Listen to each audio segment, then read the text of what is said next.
திக்குமுக்காடும் தேன் உற்பத்தியாளர்களின் வாழ்வு. போலி தேன்களின் ஆதிக்கத்தால் விற்பனையாகாமல் தேங்கி கிடக்கும் சுமார் 3 லட்சம் கிலோ உள்நாட்டு தேன். உற்பத்தியாளர்கள் வேதனை. மே 20ஆம் தேதி உலகம் முழுவதும் உலக தேனீ தினம் கொண்டாடப்படுவதை அடுத்து இந்தியாவில் தேன் உற்பத்திக்கு சரியான அங்கீகாரம் கிடைக்கவில்லை என தேன் உற்பத்தியாளர்கள் வேதனை தெரிவித்துள்ளனர்.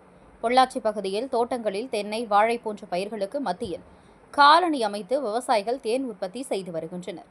இயற்கை சீற்றங்கள் மற்றும் பல்வேறு தட்பவெப்ப சூழ்நிலைகளிலும் பெரும் இன்னல்களுக்கு மத்தியிலும் தேன் உற்பத்தி செய்து வரும் விவசாயிகளுக்கு இத்தொழிலில் உரிய லாபம் கிடைக்காததால் பல்வேறு தேன் உற்பத்தியாளர்களும் வேறு தொழிலுக்கு உந்தப்பட்டு வருகின்றனர்.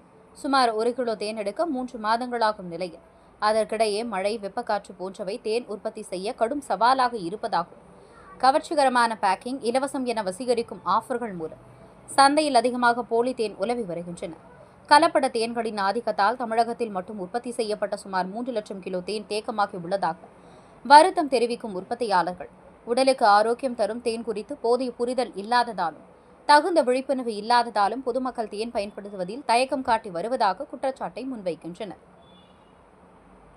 தேனிலிருந்து மதிப்பு கூட்டப்பட்ட பொருட்களான தேன்மெழுகு சிலைகள், தேன் அத்தி, தேன் பேரிச்சை, ஊட்டச்சத்து பானம் பலவற்றையும் தயார் செய்யும் தேன் உற்பத்தியாளர்கள் அதற்கு புவிசார் குறியீடு வழங்க வேண்டும் என்றும் தெரிவித்தனர்.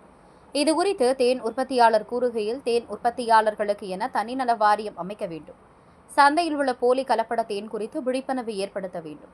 வெளிநாட்டிலிருந்து இறக்குமதி செய்யப்படும் ரசாயன தேனுக்கு பதிலாக உள்நாட்டில் உற்பத்தி செய்யப்படும் நாட்டு தேன்களுக்கு உரிய அங்கீகாரம் வழங்க வேண்டும். பயிர்களுக்கு காப்பீடு வழங்குவது போல் தேனுக்கும் இழப்பு காப்பீடு ஏற்படுத்தி தர வேண்டும் உள்ளிட்ட பல்வேறு கோரிக்கைகளை முன்னிறுத்தி மத்திய, மாநில அரசுகளிடம் தங்களது நிலைப்பாட்டினை தெரிவித்தனர்.